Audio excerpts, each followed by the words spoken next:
Hi, my name is Valeria Chavarria. I'm participating in the Challenge 2017. I'm going to briefly talk to you about limits.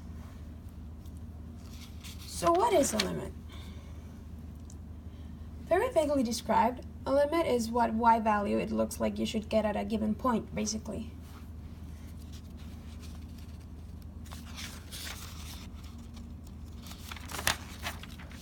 Look at this graph and look at the gap it has here. Now look at this question. This is a limit notation, and the way to read this is the limit of f of x as x approaches 2. Now you have to remember that the answer to a limit is always a y value. So what you should fill in with this question mark is a y value. This means that when x gets really close to 2, what is y getting close to? In other words, in the graph, as x tends toward 2, what is y tending toward? Here.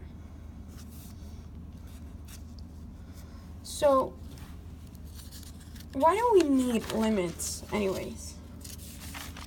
With the case I showed you right then, let me go back to it.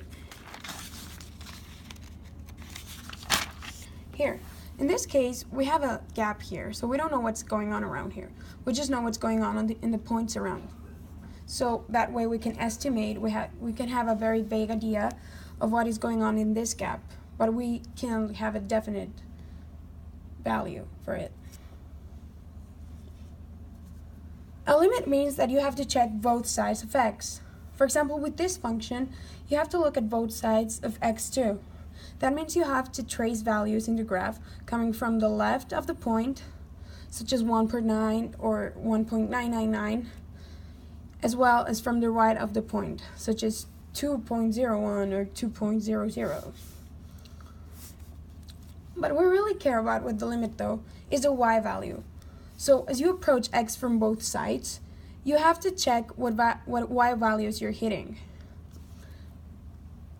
You'll see that as you go approaching x from both sides of the graph, you will get values like 2.99 or 2.999 from the left, and values like 3.01 or 3.0001 from the right.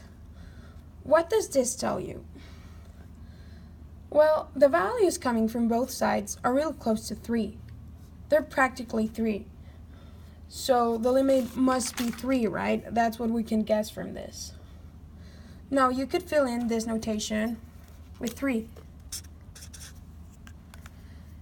Keep in mind though that with the notation, you're not saying that this is the value of the function. This is not equal to the function. We have a gap right here. You have to remember that. So we don't exactly know what the function equals here. So the function right here is undeterminate. We can only know what's going on around it.